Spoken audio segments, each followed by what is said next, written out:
அழைக்கின்றாரே நம்ம அண்ணா சாமி அழைக்கின்றாரே. மாயன் மயம் ஆன்மீக அன்பர்களுக்கெல்லாம் என்னுடைய அன்பான ஆசீர்வாதத்தை தெரிவித்துக் கொள்கின்றேன். வாழிய நலம்.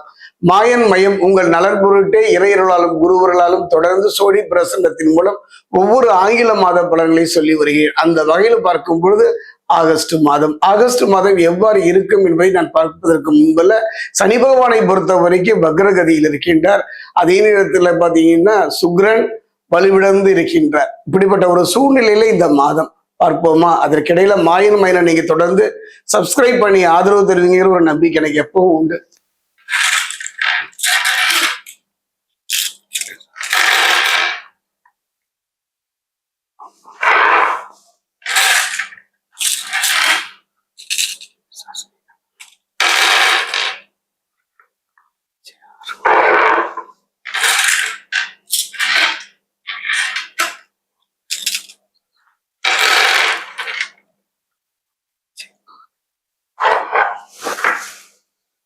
மாயன் மயம் ஆன்மீக சகோதர சகோதரிகளே, அதாவது நீண்டகால பயிற்சிகள் இருக்கின்றது. 2.5 வருடம், 1 வருடம், 1.5 வருடமாக அந்த பயிற்சிகள் இருந்தாலும் முழுமையான பலன்களை நாம் அடைய முடியாவிட்டாலும் கூட அதுக்கெல்லாம் முழுமையான பலன் அடையணும்னா நல்ல தசாபுக்தியும் இருக்க வேண்டும். அந்த வகையில் பார்க்கும் பொழுது மாத பலன் இந்த பாத்தீங்கன்னா அந்த ஆகஸ்ட் மாதத்தை பொறுத்த வரைக்கும் ரிஷபராசி, ரிஷபத்தை பொறுத்த வரைக்கும் மனோகாரகன் என்று சொல்லக்கூடிய சந்திரனுடைய சஞ்சாரத்தினாலதான் இந்த மாதத்தினுடைய தொடக்கமே நல்ல ஒரு முயற்சி தரக்கூடியதாக அமைகின்றது.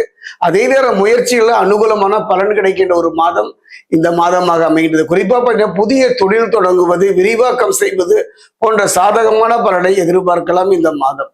குறிப்பா பார்த்தீங்கன்னா சொத்துக்கள் வாங்குவது, விற்பது போன்றவற்றில் இருந்து வந்த தடைகள், தாமதம், பிரச்சனைகள் நீங்கி லாபகரமாக அமையக்கூடிய ஒரு மாதமாகத்தான் இந்த மாதம் உங்களுக்கு அமைகின்றது. குறிப்பா பார்த்தீங்கன்னா ராசிக்கு 3 மற்றும் 4ஆம் ஸ்தானங்கள்ல புதன் காரிய அனுகூலங்களை உண்டாக்குவார்.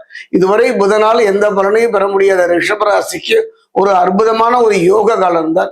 புதன் நமக்கு சரியாக அமைந்து விட்டால் எளிதாக நாம் சில காரியங்களை சாதித்து விடலாம். சூரியன் ஆத்மகாரகன், பிதுர்காரகன் என்று சொல்லக்கூடிய சூரியன் 3ஆம் வீட்டில் புதனுடன் சேர்ந்து பயணிப்பதனால ஒரு அருமையான ஒரு யோகம் சூரிய புதாத்திய யோகம் கிடைக்கின்றது. இந்த சூரிய புதாத்திய யோகம் கிடைத்தால் ஒரு தலைமை பதவி, உதாரணமா ஒரு தலைமையேற்று நடத்துகின்ற பொருளாதாரமா இருக்கலாம், பொருளியல் துறையா இருக்கலாம், அந்த துறையில் இருப்பவர்களுக்கு அந்த நிலை, அதாவது மனதில் சஞ்சலம், சங்கடம், பிரச்சனைகளை சந்தித்து வந்தவங்களுக்கு அந்த நிலை மாறும்.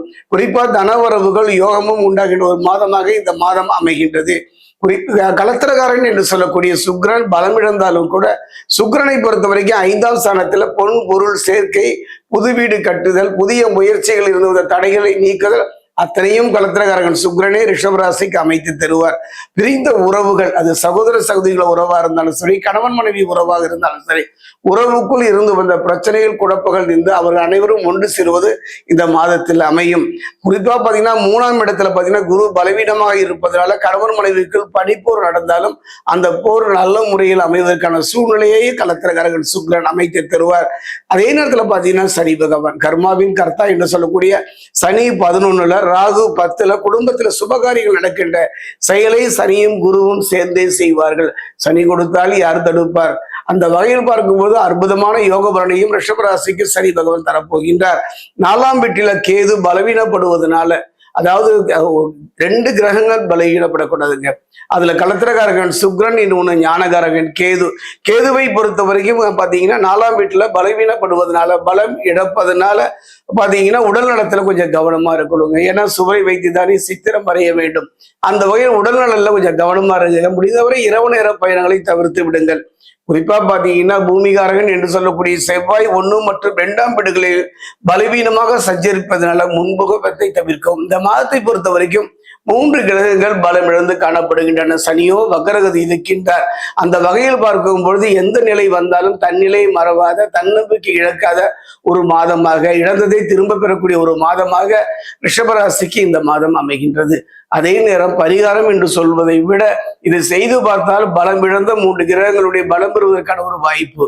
அதாவது உங்க ரிஷபராசியில் இருக்கக்கூடிய உங்களுக்கு முன் அல்லது பெண் சகோதரிகள் இருந்தால், மூத்த சகோதரியோ இளைய சகோதரியோ இருந்தால் அவர்களுக்கு இந்த ஆடி மாதத்தில் வருகின்ற ஏதாவது ஒரு காலகட்டத்துல கண்ணாடி வளையல்கள் நிறைய வாங்கி கொடுங்க. சரி, எனக்கு சகோதர சகோதரி இல்லையே என்றால் மற்ற பெண்களையும் சகோதரியாக பாவித்து அவர்களுக்கு அதை பரிசளிப்பதோடு அவருக்கு வாங்கி கொடுப்பதன் மூலம் பலமிழந்த 3 கிரகங்கள், பலமிழந்த 3 கிரகங்கள் சுக்கிரனும் கேதுவும் செவ்வாய், பலமிழந்த 3 கிரகங்களும் பலம் பெறுவதோடு வக்ரகதியில் இருக்கக்கூடிய சனியினுடைய அருளையும் பெறுகின்ற ஒரு அற்புதமாக மாதமாக, திருப்புமுனை தரக்கூடிய மாதமாக ரிஷபராசிக்கு இந்த மாதம் அமைகின்றது.